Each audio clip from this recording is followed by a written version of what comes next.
So far, it has been a huge summer for sport, with headline events including the Wimbledon Championships, Tour de France, the Ashes, and the FIFA Women's World Cup.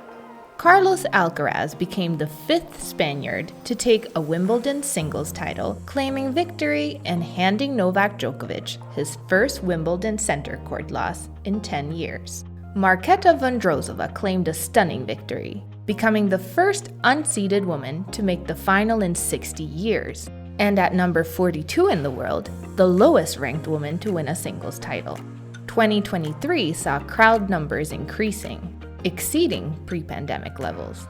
More than 530,000 guests passed through the gates to see the world's best players at one of the world's most famous venues. The Tour de France record books are also closed for another year, with 22 teams of 8 riders departing Bilbao on the 3,401-kilometer journey to Paris.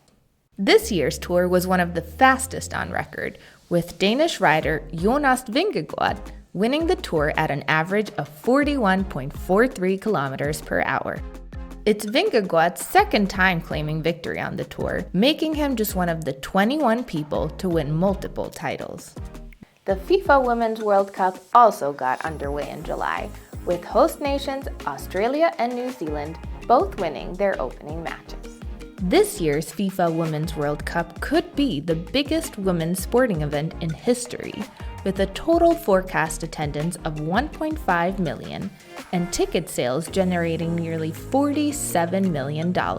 Crowd numbers have been impressive, with over 435,000 people attending the opening 12 matches. Teams are competing for a total prize pool of $110 million. When it comes to the action on the pitch, 4-time winners the United States are the hot favorites, with England a close second. This month, Meta released Threads, a new text-based social media platform which became the fastest service to reach 1 million users.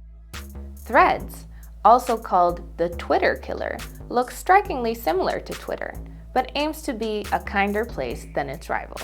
Analysts believe that since Elon Musk took control of Twitter, the lack of moderation on the platform has allowed harmful and illegal content to flourish.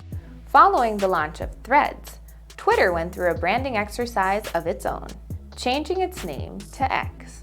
Threads, accessible using an Instagram account, aims to provide a creative and positive space to share text among friends and other creators with similar interests. The app is currently available in around 100 countries and waits for the implementation of the Digital Markets Act in the European Union to expand in one of its largest markets. However, Threads still lacks some features, such as hashtags, direct messaging, and chronological feed, that might discourage X users from making the switch.